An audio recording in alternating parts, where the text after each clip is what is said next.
In a quiet village called Oboduku, a man named Okafor came to Oboduku village. He was proud and loud.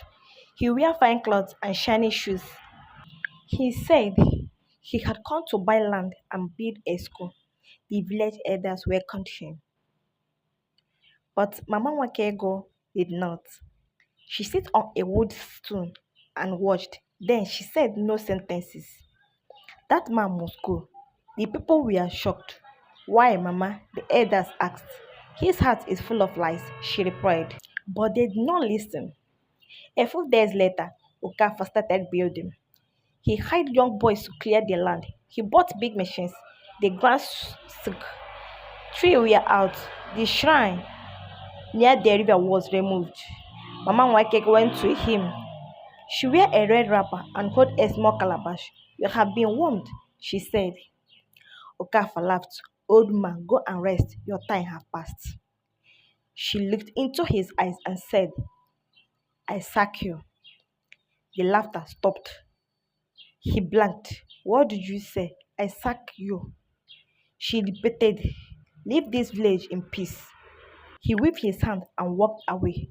But the ground shook again. This time the machines stopped working. The workers fell sick. The trees burned white sip. Still, he stayed. 3 days later, Okafor was seen running through the village, barefoot. His fine clothes were gone. He looked mad. She sacked me. She sacked me. He screamed. No one touched him. He ran into the forest. He was never seen again. The land he tried to build on turned black. Nothing grew there. The villagers gathered and asked Mama Wake, what did you do to him? She replied, I sacked a human being. After that, no one respected Mama Wakego. People came from far place to seek her advice. Some came with gifts, some came with fear, but all left with respect. One day, a pastor came. He started at her house. You are a witch, repent. She came out slowly and asked, are you sure you want to do this? The pastor raised his Bible. He raised her hand. Go home, she said. You are not ready. His voice stopped. His Bible fell. He turned around and left without a word. People whispered. She did not even sack him. She only warmed.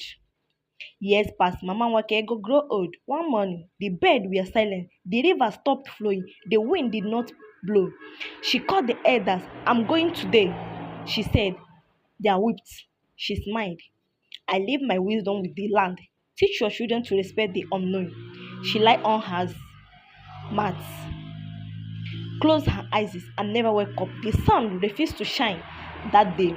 They buried her near the river, but her house remained untouched.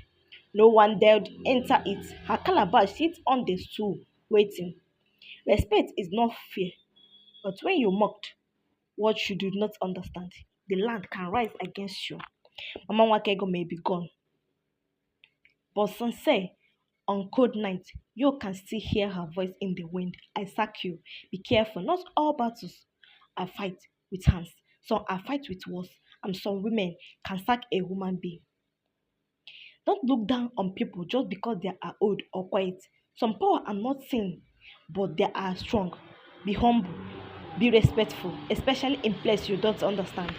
20 years passed, Mama Waikeko was gone, but her stories lived on. Children told it like a folktale. Elders spoke on her in harsh voice. Her house near the river became a sacred place. No one lived there, no one cleared it. But the house never broke down, the roof never leaked. Even the window stayed strong. The one day, a strong stranger came again. His name was Sugar, tall, dark, with eyes that looked like fire, smoke. He came to the village with one small bag and a big small bag. He said he was looking for place. He said he had heard story of the powerful woman who lived here long ago. Mama Wake ago, he said, was my auntie. I'm her blood. People welcomed him. What if he had her power? What if he has come to finish what she started, but Chuka was kind. He gave money to the poor, he helped, he played at a village shrine. He even cleared Mama Wakego's old house and said, "This is where I was live." Then something happened no one expected. The little boy ran into the village square one afternoon shouting, "There is a man at the river. He is sitting there. His clothes are old. His eyes are red." When the elders ran to the river, they found a man sitting on the ground. Her hair was long like a madman. His skin was dry, but his face was familiar. It was Okafor. The man Mama Wakego had sacked 20 years ago. He was alive but broken. He did not speak, he only shared. He keeps saying one thing over and over. "She told me to go, I did not go. She told me to go, I did not go." The chief called for the village priest.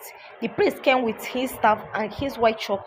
He asked the spirit, "What happened? How is this man still alive?" The spirit replied through the priest, "He did not die. He was trapped between walls, between the living and the dead. He was not allowed to enter either side." The chief said, "Why now? Why is he back?" The spirit answered, "Because her blood has returned." The door was open again. Everyone looked at Chuka. Chuka was calm. He stepped toward and looked at Okafor. "Uncle," he said gently, "did you really learn anything?" Okafor looking up slowly. His voice was weak. "I mocked what I did not understand. I laughed at the spirit. I paid the price."